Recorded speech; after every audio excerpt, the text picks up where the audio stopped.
Welcome to Ramp Up Your Professional Style mini session number 3. This is our final of 3 weekly sessions, and we are so happy to have you with us here today. My name is Kelly, and I own Kelly Dugan Image Consulting. So today we're going to do a quick recap. If you're new to our mini series, please do go back and watch session 1 and 2, but follow along for today for sure.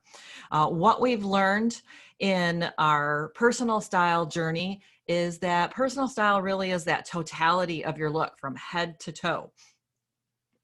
That we all can learn it. Some come by it more naturally than others, but it's something that we can all have. In session 1, we learned about color, the contrast of color and how you can use it. We learned about body shapes and dressing your silhouette with some tips. What we've learned within that too is that color and body proportion and line are your 2 pillars to personal style development. In session 3, we turned the corner and learned about clothing personality. Now, we all have a primary and then some secondary or third influences, but we learned about what our primary clothing personality is and that there are 6 core personalities. What I love about clothing personalities is that it's what allows you to really define and show your true authentic style, which is what KDI Consulting is all about, helping individuals be their true best self. So today we're going to carry on our journey and finish with this session 3 and talk about finishing points, accessories, and how to pull and finish your look together. So our agenda or the presentation flow today, our main discussion points are going to be learning what your number 1 accessory is. You might be surprised by that. We're going to share some tips and strategies to jewelry, talk through main types of jewelry and some initial thoughts and recommendations for you when you are accessorizing and finishing your look. And then also talking for a short time about that new accessory, the mask, that probably many of us thought came for a short period of time back in the spring of 2020, but here it is almost spring of 21 and we're still wearing a mask. So since it's such an integral part of a mask, or excuse me, of a finishing and a look, we want to talk about that as well. So let's talk about your number 1 accessory. Actually, it's something that's built in. You already have it. It's your hair and skin and face and what you choose to do with makeup and skincare. So that's your number 1 accessory, actually. After that, particularly for professional dressing, you really don't need to finish with much more when we're thinking professional dress. On out to social dressing, holidays, special events, and so forth, that's maybe when you want to step up your accessories more. Now, your clothing personality will have a huge impact on that too. So some of us, the accessory is built right into the outfit or we desire more. But let's talk first about that number 1 accessory, your hair and your makeup. It's going to give you a finished look. It's, the frosting on the cake to say. It's not a focal point, but it just finishes and completes the look. So when we think about that thought of what you want to consider when we think about deciding, pulling together, doing your hair and makeup, it's going to create a finished look for you. It's going to show that you pay attention to details, which can be a sell professionally. It's going to show that you care about yourself, that human side of actual personal style. It's also going to help you make you look more alert. So whether you're trying to cover dark circles or just brighten your look, makeup as well as good skincare will allow you to do that. And then finishing with a cut in a style that flatters your bone structure, your facial shape, your hair type, as well as color that will, again, support whether you're high contrast or low. And you can learn a lot more about that specifically if you go in and learn a specific with a color analysis of, you can tell you the type of undertone to if you are better off in full color, clear color, just something to add some shine, or if you're great in some highlights, low lights, or a combination of the 2. So your personal style traits, when you're ever wondering like, well, what should I do with my hair? Actually learning about your color, Learning about your body proportions, your proportion and line, and your clothing personality will steer you the right direction and give you the answers for you. So when we think about some quick tips of finishing your look with your hair and makeup, some things you want to consider is you want to buy quality and service. This is something that's with you on a daily basis. So make sure that you're in colors that are flattering to your own skin tone and hair, like we mentioned. And for great makeup looks, and those of you who are not really lovers of makeup, that great skincare will minimize what you need to do in makeup.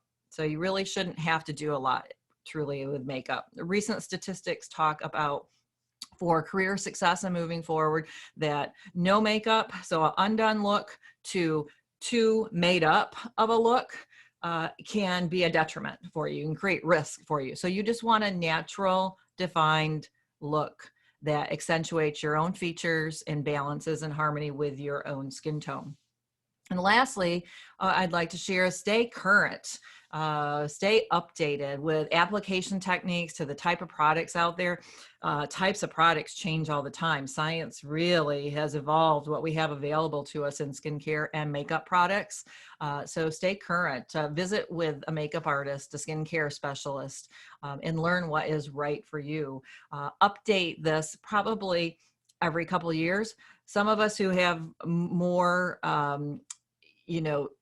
delicate, I would say, or problem skins and so forth, seasonally, I would encourage you to have someone that's their area of expertise and can help you. So your number one accessory is actually your hair and makeup.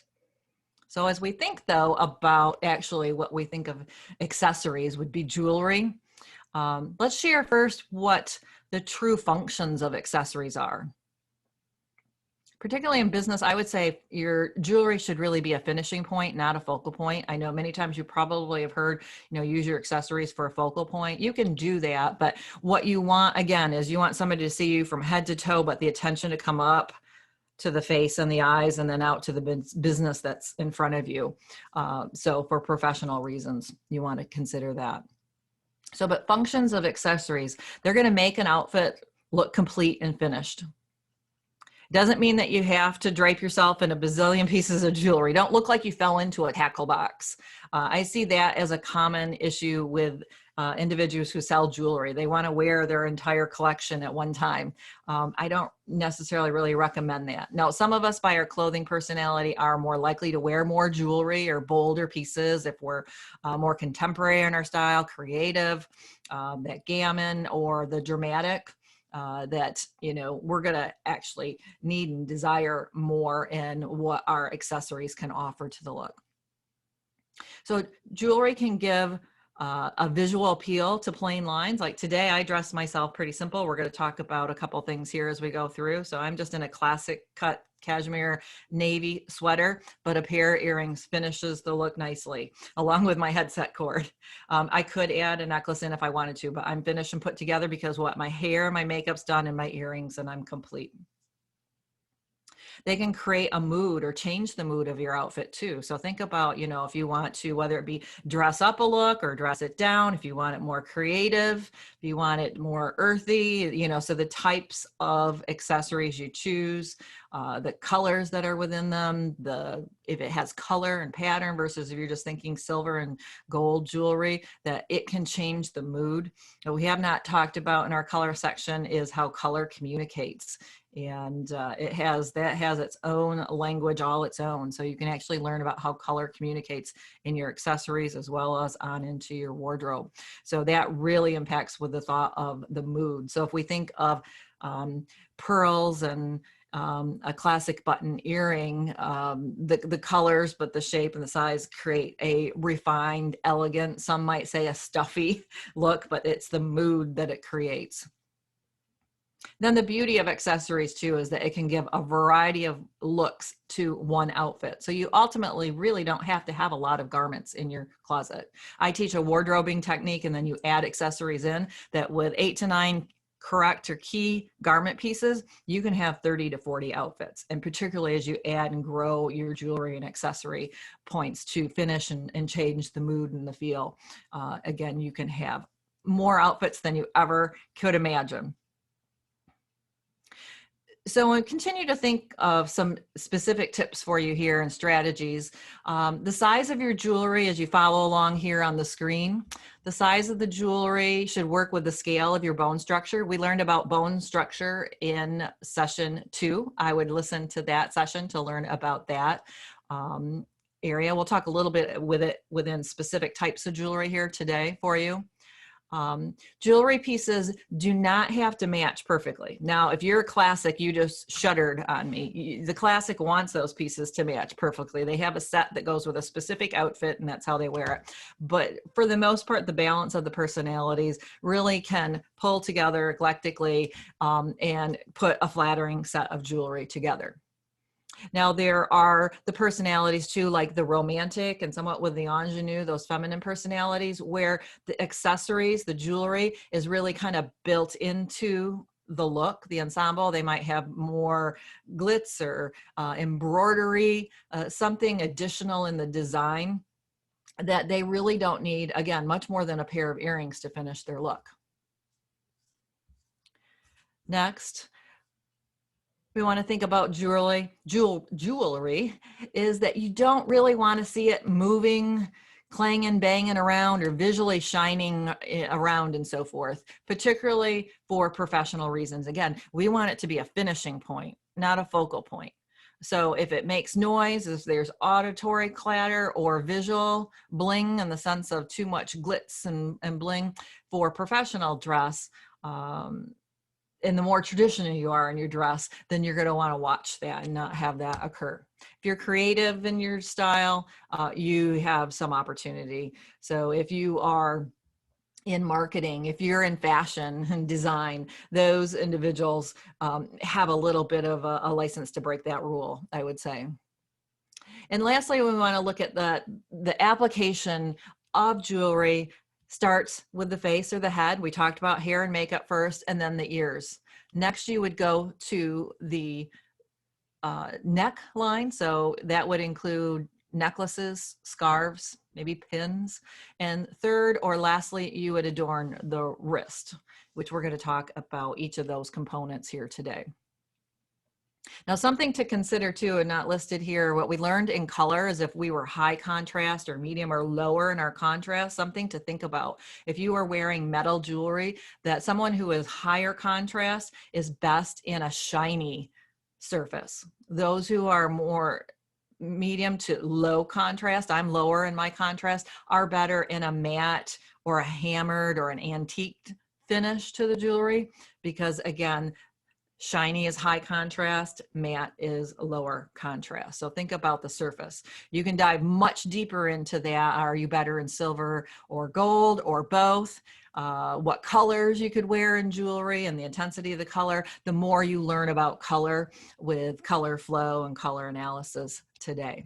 So I would encourage you to do that. Again, it's one of those pillars to personal style development. So something to learn a lot more about, as well as the body proportion and line. So let's talk about earrings. When we think about jewelry, again, the ears are with the head, that's their first area to adorn. And many times it is what will complete the look. So when we think about scale of size of earring, all of us can wear about the size of a quarter to a $50. This is where clothing personality would come in. Now, a natural might shriek when we talk about a $50 size earring, unless they have some contemporaneous in them. But a traditional natural, the girl that wants to roll out of bed and go, we're lucky if we get, one of these little buttons or studs in their ear. Where the romantic, the dramatic is going to have something that dangles more, larger in scale. The classic may do a classic hoop, but that's about as much depth or dangling to the earring because they want control. They don't want a lot of movement in their earrings. So size and then the type of earring will make a difference for you in that. Some other things to consider with earrings are the length of that earring. Someone who has a longer neck is afforded the opportunity to wear longer earrings. So now what you have to watch, I had a meeting back a few months ago with an individual. Proportionately, the earrings were great on her, but they were like a chandelier earring and they swayed back and forth. Were they a finishing point or a focal point? They became a focal point and a distraction, actually. I was watching her earrings versus listening to her talk. So again, that visual movement. So watch how much sway and movement, particularly when we're thinking about professional wear. But medium to longer nets will flatter nicely with a longer earring. It can have a little bit of depth, an inch to 2 inches long in an earring. Another consideration, our gals here all have their hair really swept back so you can see the ear. Possibly you wear your hairstyle like I do. What I have to watch is, because my hair covers my ear, if your hair is covering your ear, you want a earring with a little bit more size or substance. Now I might have a little movement, but it's not too bad. And my my hair kind of shadows that as well. If I really wanted them to show more, I could tuck and change my hairstyle like what we're seeing on the screen, and then you can really see that earring. So again, consider the size, a scale that's in balance just to your own bone structure, to your neck length, and then consider what your clothing personality impact has as well when we're selecting earrings.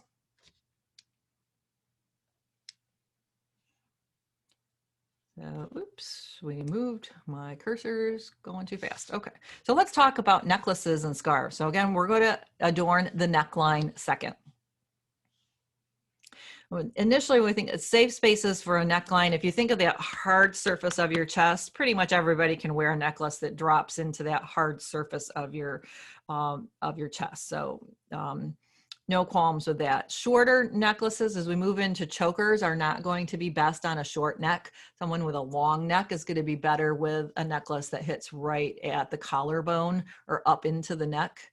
If we are short necked and wear one, it just squats you even more. It looks like you didn't even have a neck at all. Other considerations are with the length of the necklace. Those who are smaller to medium busted can continue to wear a necklace that drapes down further to the bust line and beyond. All are safe to wear a necklace to right above the bust line, okay?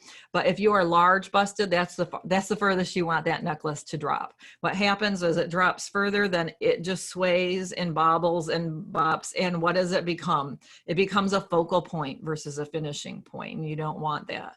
Another pet peeve that I have is with the lariat name tags. If you wear those for work regularly or at conferences, you can actually secure those up. Do that, I think, with anybody, because they just fly around. It defeats the purpose of them knowing and seeing your name. Also, for adorning the neck area would be scarves. They are a great item and alternative to necklaces. A few thoughts when we think about that, and I grabbed a scarf here. Many people stay away from scarves. They're kind of scared of them, but truthfully, some of the most simple ways to wear scarves are quite easy to tie. So just as I put a scarf on here and bounce it out a little bit, it starts to change the mood or feel of my outfit. Now it could be just a simple, this is a long rectangle shape scarf. You can see this a little bit. So it's probably about 4 to 5 feet long and easy to wear. Or you can go to the route of the, if I can get my highlighter to go to the shawl here. So larger or square shaped scarf, but I will say this long oblong is one of my favorite scarves. You can do a lot with it, and easy to use. And again, create many looks, new looks with from, simple garments and so forth. So when we think about scarves, this is where they can get a little bit confusing, along with ways to tie them. But a simple rule when we think about, if I had a necklace on today, which I don't, but if I did, it would be fully on my skin. It would be on the back of my skin, on my neck, and on the hard chest of my chest, because of the neckline that I have on. The rule is that I would not want a scarf and a necklace on the same surface. So I could put the scarf back on and have it drape back and be on the outside of my sweater and be good, and still put a simple necklace on. I could do what our gal is doing here with a jacket in the necklace, and then put a scarf on the outside of the jacket so it tucks behind the collar and lays out. Those are two simple ways to wear a scarf. Where you might wear two accessories together is a scarf with a pin. If I were to take this around and bring it up and around, Some fabrics will stay on their own, others don't. You might need a decorative pin to secure it. So you can wear a pin on top of a scarf here to secure that. And again, you just want them to complement each other. A couple other quick tips for scarves of what you would do with it, because the scarf, you would have all this loose fabric kind of flinging around. You can easily just tie or secure a simple knot on the end of both ends, and it will have it stay controlled. This can go on like with a sweater I have on today, or I could put, if I didn't have a necklace on, I could leave this scarf on the interior and put a jacket on and leave this in the center of the jacket. So a simple knot on each end creates some control and adds an easy scarf. Another simple tie that you can do is just simply a knot. Leave it loose. You can wear it, your scarf, so it is as a necklace. So if I stand up here, you'll be able to see this a little bit. If this is too loose and full, we would again untie this, because our ends being loose and full would be okay. But you can secure this with a simple knot, kind of ruche this out a little bit, and then you have another new completed look. Now amplify and grow that with changing scarves to colors and patterns and so forth, and you can create many looks with scarves. So I love scarves. They never go out of style. It's more the color, the pattern that's in them that might start to date them. They're also an easy way to, in an inexpensive way, a lot of times, to add accessories into your wardrobe. They're great to find at like a Nordstrom's rack or a consignment shop and so forth, to grow your accessory wardrobe, and which ultimately grows your full wardrobe.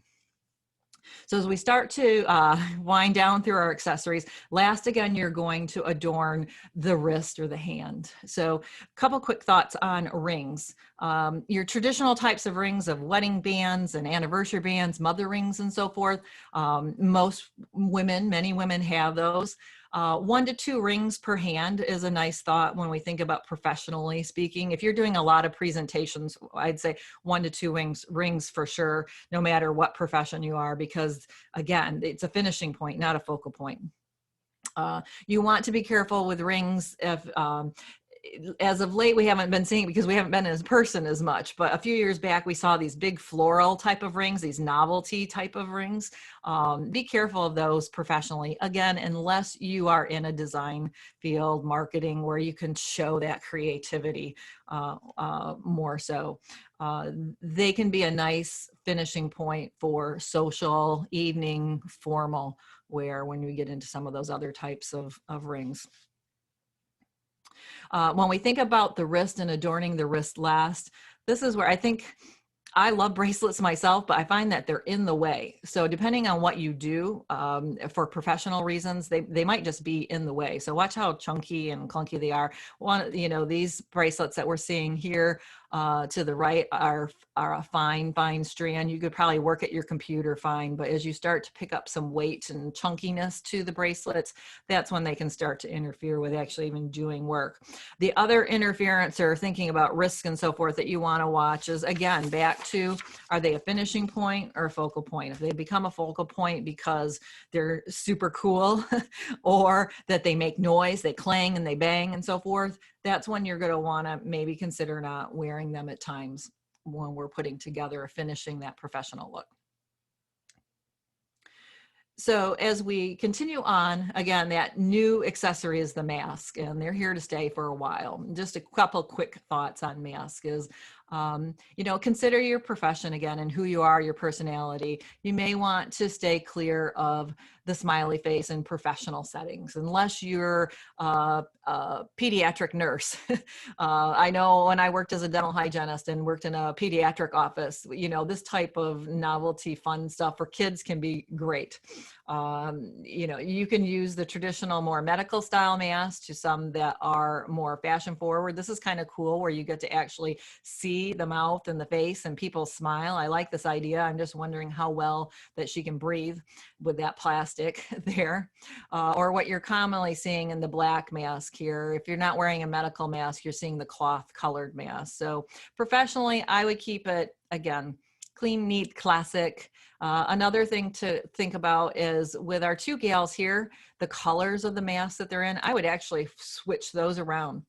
This gal here is high contrast, deep in her coloring. Now the color she's in is actually okay for her, but she could carry the black mask much nicer. So again, the tension comes up to the face and to the eyes, where if you close your eyes and look back at the gal to the far right with the black mask on, you're likely visually drawn right to the mask, where we want the attention to come up to her eyes.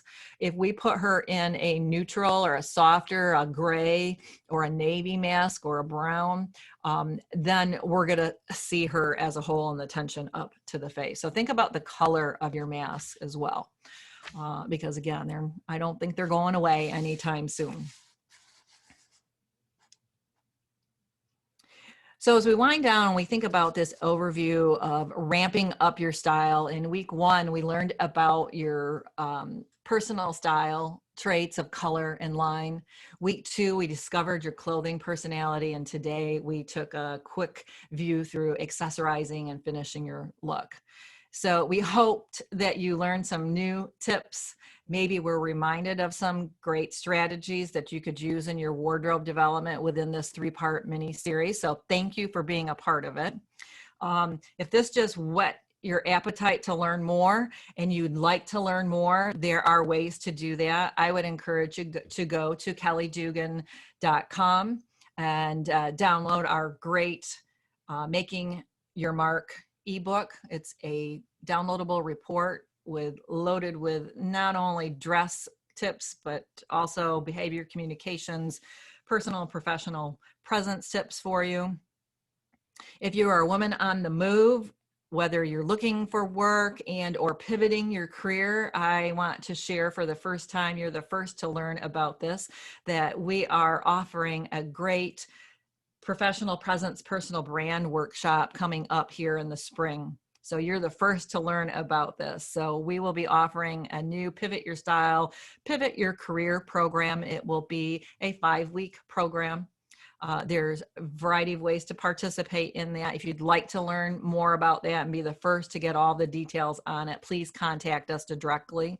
You can go to, again, kellydugan.com and go to the contact page and connect with us through there. There will be some early bird pricing offers, and you'll want to get your seat reserved because it will be limited seating. So make sure that you come and join us for that. So as we close, again, who we are Kelly Dugan Image Consulting. Visit our new website, whether or not you're interested in checking out new services and so forth. We have a new website. We would love to hear your thoughts and feedback. You can learn more about personal image development through our Style Studio services on the personal image page if you are desiring to look for more information and what we offer in personal image development services. We also offer some coaching programs for the highly focused, career-minded individual who really wants to shape an executive presence and personal brand that supports them in all that they do. Lastly, follow, like, and connect with us, please. With this YouTube video here, follow us on YouTube. This is new for me, for us at KDI Consulting. So follow us on YouTube, at Kelly Dugan Image Consulting on LinkedIn, and at Kelly Dugan Image Consulting on Facebook, and on LinkedIn at Kelly Dugan. So in closing, I would like to again thank Catherine Coyle, who's one of my interns, who put this great slide design together for us for our viewing pleasure here. And know that personal style development allows you the privilege to truly portray your authentic true self. It's going to give you and be that compass that guides you. So when you're trying to make decisions, again, on hair, color, makeup, it will give you your answer, and it's going to be true to you. It's going to help you shop better, feel more comfortable and confident in the styles that you put together, be able to focus on the other things of life that you're dressed for, whether it's for personal or professional reasons. It's going to save you money. You will have to have fewer garments and have more outfits. Who doesn't want that? And or if you like the idea of investment dressing, then you can be assured that if you're investing money into those finer pieces and so forth, that you're doing it right. So, and what I love too, it's going to help you avoid that awful debate of getting in your closet and feeling like you have nothing to wear. Actually, the opposite occurs as you apply these principles over time. You will have so many things to wear, you won't know what to do. So again, this personal style development is going to allow you to feel more comfortable and confident. It's going to allow you to dress in half the time. It's going to allow you to look and feel great. So I encourage you to watch and follow what else we share. We'll be through the spring offering some additional great strategies and so forth socially. And thank you for joining us. Have a great day.